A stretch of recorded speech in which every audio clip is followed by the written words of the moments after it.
Hello বন্ধুরা, আশা করি তোমরা সকলেই খুব ভালো আছো এবং সুস্থ আছো।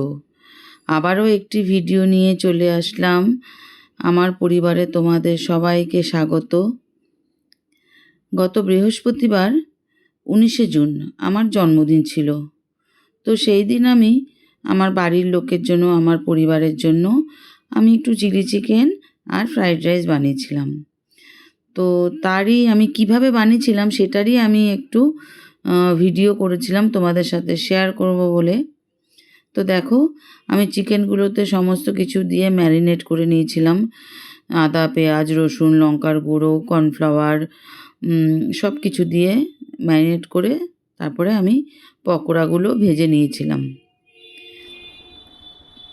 এই যে পকোড়াগুলো ভাজা হয়ে গেছে, তারপরে আমি কিছু রসুন আর লঙ্কা কুচিয়ে নিয়েছিলাম, যে একটু চিলি চিকেনে দেবো, একটু ফ্রাইড রাইসে দেবো। তো এই দেখো, আমি চিলি চিকেনের জন্য ডুমো ডুমো করে পেঁয়াজ, ক্যাপসিকাম সব কেটে নিয়েছি। আর কড়াইতে তেল দিয়ে আমি রসুন আর লঙ্কাটা দিয়ে দিলাম। এগুলো একটু ভাজা ভাজা হওয়ার পর পেঁয়াজটা দিয়ে দিয়েছিলাম।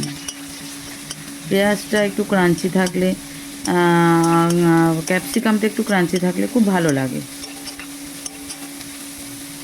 সবগুলো দিয়ে একটু ভালো করে নেড়ে দেখো ক্যাপসিকাম দিলাম। এবার একটু ভালো করে নেড়ে নেব। তারপর আমি একটা সসের পেস্ট বানিয়ে নিয়েছিলাম। Chilli sauce, tomato sauce, soya sauce আর সামান্য একটু আজিনামোটো দিয়েছিলাম। আজকাল তো আজিনামোটো খাওয়াই উঠে গেছে, তো আমি একটু দিয়েছিলাম।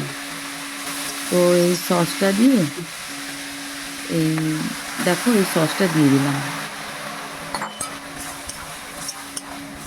সসটা দিয়ে নাড়াচাড়া করে সসটা যেটা বাটিতে ছিল একটু জল দিয়ে বাটিটা ধুয়েও সেই জলটা দিয়ে দিচ্ছিলাম।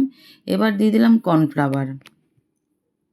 কর্নফ্লাওয়ার একটু দিয়ে দেওয়াতে গ্রেভিটা দেখতে ভালো লাগে। আশা করি তোমরা সবাই চিলি চিকেন খেতে ভালোবাসো, আমিও ভালোবাসি। আর ঘরে সবাই চিলি চিকেন বানাতেও পারো। দেখো গ্রেভিটা রেডি হয়ে গেছে, এবার চিকেনগুলো আমি দিয়ে দিলাম। আমি প্রায় 2 কিলো চিকেন রান্না করেছিলাম আমার পরিবারের জন্য, আমার ঘরের সবার খাওয়ার জন্য আর কি 2 কিলো চিকেন বানিয়েছিলাম। তো দেখতেই পাচ্ছ এক কড়াই চিলি চিকেন হয়ে গেছে। তো আগে আমি অনেক চিলি চিকেন ফ্রাইড রাইস বানাতাম, তো কিছুদিন যাবৎ আমি ওগুলো স্টপ রেখেছিলাম। মানে একঘেয়ে খাবার তো আর কারোর ভালো লাগে না, তো তাই জন্য আবার অনেক দিন পর আমি চিলি চিকেনটা বানালাম। তোমাদের যদি এই ভিডিওটা ভালো লাগে তাহলে শেয়ার করে দিও, একটু কমেন্ট করে দিও, লাইক করে দিও আর বেল আইকনটা বাজিয়ে দিও। তো আমি চিলি চিকেনটা রেডি করে নিলাম।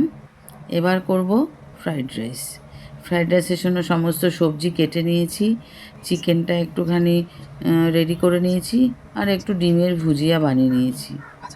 আর আমার আগেই তো রসুন আর লঙ্কা কুচোনোই ছিল।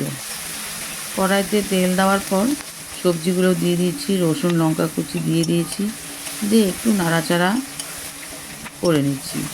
খুব বেশি নাড়াচাড়া করব না, বেশি সেদ্ধ হয়ে গেলে ভালো লাগে না ফ্রাইড রাইসে, একটু ক্রাঞ্চি ভাব থাকলে ভালো লাগে। তো দেখো এরপর আমি এর মধ্যে ভাত দিয়ে দেবো। ও না, চিকেনটা দিলাম, চিকেনটা দেব, ডিমটা দেব, হ্যাঁ ডিমটা দেব, দিয়ে আবার নাড়াচাড়া করব। আবার একটু নাড়াচাড়া করে আমি এরপরে রাইসটা দিয়ে দেবো। দেখতে থাকো তোমরা। হ্যাঁ রাইসটা দিয়ে দিলাম। রাইসটা দিয়ে দেওয়ার পরে একটু নুন দিলাম আর একটু গোলমরিচ দিলাম, দিয়ে এবার রাইসটা সুন্দর করে নাড়াচাড়া করে নেব।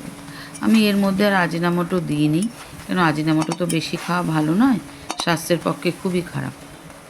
তো এখানে আর আজিনামোটো দিইনি, এটা এমনি যেহেতু রসুন দিয়েছি ওই জন্য ফ্লেভারটা খুব ভালো হয় এতে। তোমরা যদি বানাও এইভাবে বানাবে, দেখবে খুবই ভালো লাগবে। আর